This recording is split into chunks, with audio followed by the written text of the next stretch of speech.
And people like you, to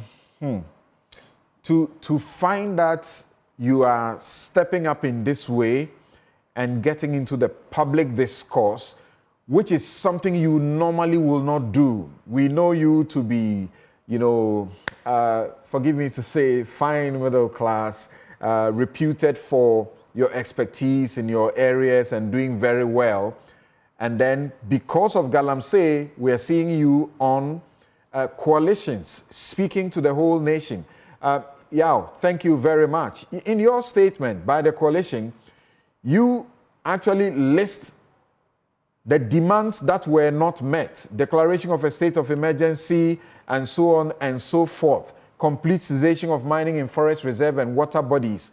What at all do you want beyond these measures that we have seen that the president has started to take? Well, thank you, Samson. I think Frank has touched on most of the issues, but to answer your question very directly, and it's a very good question, because there's a danger that we get focused on intermediate steps, and there are debates about this specific measure or that specific measure. The concern that is being put forward, not just by the coalition, but by all the people that have spoken, is that we solve this problem.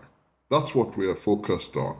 Now, if you look at the commitments that have been made by the government, yeah, okay, you cannot dismiss them totally, but you have listened to all the experts, the toxicologists and the engineers and so on and so forth, who know the mining industry inside out, and you can tell the scale of danger that we are facing.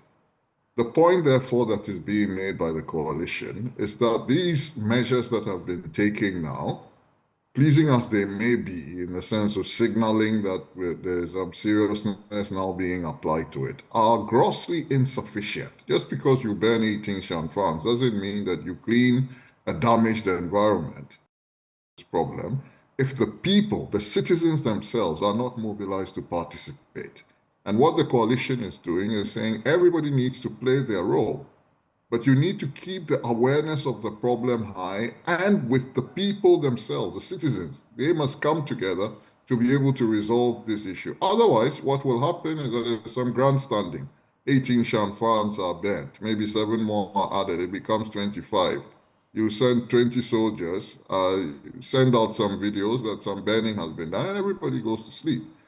But the awareness and tension around the campaign must be kept, because we are not talking about a minor inconvenience. We are talking about long-term, severe ecological damage.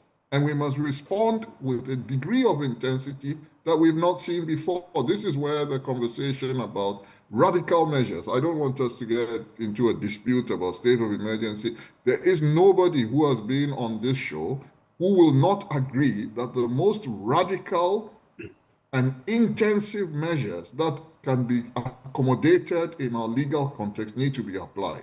So some people may not like the phrasing, state of emergency, but they don't disagree that this is not a thing to deal with kids' gloves. You will not be able to solve the problem. Like Professor Appiah said, state of emergency in some circumstances suspends people's human rights. Isn't that too much to resort to?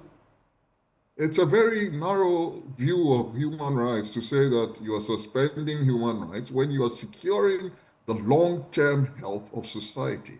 Some people, and I don't have the time to get into it all, but we sometimes have welcomed this thing that human rights must always be individual. That's not true. You must first secure society before individual human rights can be expressed. And what we are facing right now is a major threat to the long-term health of the society. I know Frank said it's become a cliche. It's a cliche because nobody even argues anymore when you say this is an existential threat. We all see it. So in such circumstances, that's not when you come and say that you have the freedom to walk around 24 hours. The state must intervene and take the actions that are necessary to secure.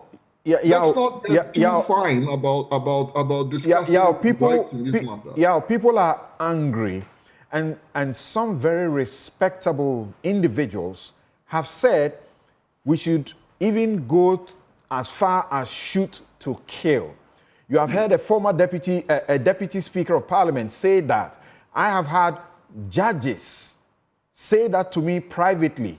If you declare a state of emergency, it means you are actually opening that kind of window where the soldiers will go in there and, among others, they will shoot to kill, and the law will not apply.